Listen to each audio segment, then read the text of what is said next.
राम मंदिर निर्माण के लिए धन संग्रह आज से शुरू हो रहा है। 6.5 करोड़ लोगों तक पहुंचने के लिए 60,000 के करीब लोगों की बनाई गई है टोलियां।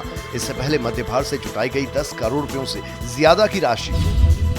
राम मंदिर निर्माण में मुख्यमंत्री शिवराज ने दिया अपना योगदान। निर्माण के लिए अपनी ओर से भेंट की ईंट। ट्वीट पर बोले, राम हमारे अस्तित्व, बिना राम के नहीं जाना जा सकता देश। कांग्रेस नेता तरुण भानोट ने सीएम शिवराज के बयान पर कसा तंज। बोले, प्रजातंत्र में ऐसे शब्दों का इस्तेमाल करना बेहद गंभीर। सरकार का काम दहशत पैदा करने वालों को खत्म करना, न कि जनता को डराना। भाजपा किसान मोर्चा के पदाधिकारी प्रमोद परमार की तबंगई, तलवार से केक काटकर मनाया जन्मदिन, जिसके बाद सोशल मीडिया पर वीडियो वायरल हुआ।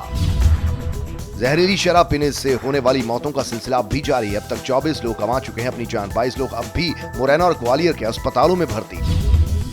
भोपाल क्राइम ब्रांच के डीएसपी दिनेश सिंह चौहान का एसपीएस संचालक से रिश्वत लेने का मामला आया सामने। फोन पर 50,000 लेने के बाद और रुपए की कर रहे थे मांग। पुलिस ने शुरू की कार्रवाई। रूसपुर में जिले के बेखौफ माफियाओं ने डिप्टी रेंजर और उनकी टीम से मारपीट की। अवैध रेत और उत्खनन रोकने गए अधिकारी और साथी कर्मियों को बंधक बनाकर पीटा, जिसके बाद मारपीट करने वालों पर 11 मामले दर्ज। बर्फीली हवाओं ने मैदानी इलाकों में बढ़ाई ठंड। एमपी के 11 जिलों में चली शीतलहर। प्रदेश में उमरिया का तापमान रहा सबसे ठंडा। रात का तापमान 2.3 डिग्री दर्ज हुआ। कोरोना काल में हथियार रखने का नया ट्रेंड। प्रदेश के भोपाल में गन लाइसेंस लेने वालों की संख्या में लगातार हो रही कमी, लेकिन दूसरे राज्यों में बढ़ रही है ऑल इंडिया लाइसेंस लेने की मांग। भोपाल के जेपी अस्पताल के सिक्योरिटी गार्ड हरिदेव को लगेगा सबसे पहला टीका। सफाई कर्मचारियों के मना करने के बाद हरिदेव ने भरी हामी। बोले, मेरी खुशी का ठिकाना नहीं। भारत बायोटेक ने वैक्सीन को लेकर किया दावा। मार्च से मेडिकल स्टोर्स पर मिलने लगेगी कोवैक्सीन, जिसकी कीमत बताई गई 900 रुपए प्रति डोज। वहीं सीरम इंस्टीट्यूट की वैक्सीन को लग सकता है अगस्त तक का समय। प्रदेश के गांव-गांव में बन रही है अवैध शराब। साल भर में जहरीली शराब पीने से अब तक हो चुकी हैं 44 मौतें। इसके बावजूद भी इस गैर कानूनी धंधे पर कोई रोक नहीं। मुरैना में कुल 50 रुपयों में मिल रहा है अवैध शराब का क्वार्टर। आईजीआर ग्रुप पर आयकर विभाग ने मारा था छापा, जिसको लेकर हुए नए खुलासे, जिसमें 169 करोड़ की बेनामी संपत्ति के लेन देन के मिले दस्तावेज। साथ ही मामले की जांच में 300 से ज्यादा लोगों के नाम भी सामने आए। देवी अहिल्या यूनिवर्सिटी ने पीएचडी के कोर्स में किए कई बदलाव। 25 साल से चले आ रहे 1900 से ज्यादा टॉपिक को किया बाहर और 900 से ज्यादा नए टॉपिक जोड़े गए। सीहोर से आए 3 साल पुराने गेहूं पर कलेक्टर ने लगाई थी रोक, जिसके बाद अब प्रशासन द्वारा इस लापरवाही पर कार्रवाई के दिए गए हैं सख्त आदेश।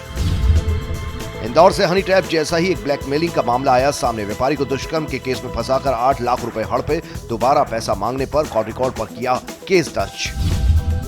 जबलपुर से नागपुर के बीच इंटरसिटी ट्रेन चलाने की तैयारियां की गई शुरू, जिसके लिए जबलपुर रेल मंडल ने रेलवे मुख्यालय को भेजा प्रस्ताव। मंजूरी मिलने पर शुरू किया जाएगा संचालन।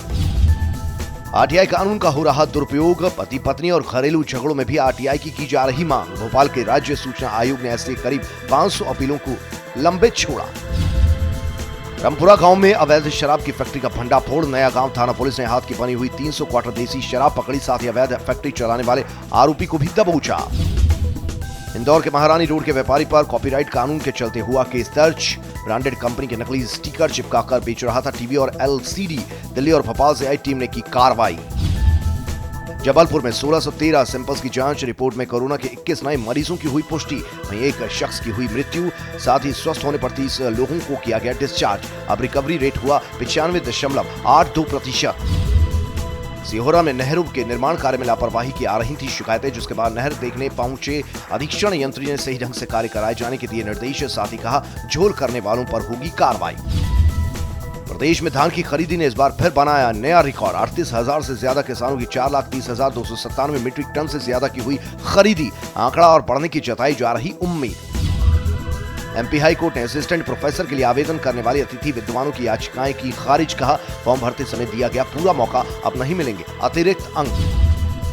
ग्वालियर के ग्रामीण क्षेत्रों में निरीक्षण करने गए निगम आयुक्त ने दुकानदारों के सामने जोड़े हाथ। निरीक्षण करते वक्त सफाई रखने और कचरा न फैलाने की करी अपील।